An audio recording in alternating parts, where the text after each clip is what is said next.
બાંગ્લાદેશમાં હાલ હિન્દુઓ પર અત્યાચારો થઈ રહ્યા છે અને સાથે 2 યુવાનોની હત્યા કરાઈ હોય, જેને લઈ ભારતમાં હિન્દુ સંગઠનોના વિશ્વ હિન્દુ પરિષદ અને બજરંગ દળ દ્વારા આકરો વિરોધ કરાઈ રહ્યો છે. તો સુરતના વરાછા વિસ્તારમાં મિની બજાર ખાતે વિહિપ અને બજરંગ દળ દ્વારા બાંગ્લાદેશનું પુતળા દહન કરાયું હતું અને હિન્દુ સમાજ પર થતા હુમલાઓને બંધ કરવા માંગ સાથે સૂત્રાચારો કરાયા હતા.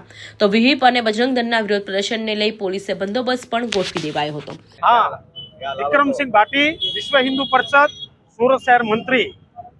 આજે વિશ્વ હિન્દુ પરિષદ સુરત મહાનગરમાં અલગ અલગ 8 સ્થાન પર બાંગ્લાદેશી જેહાદીઓના વિરોધમાં અને જેહાદીઓના પુતળા દહન અને ધરણા પ્રદર્શનના કાર્યક્રમ રાખેલ છે, જેના ભાગરૂપે મિની બજારના માનગઢ ચોકમાં આ કાર્યક્રમ થઈ રહ્યો છે.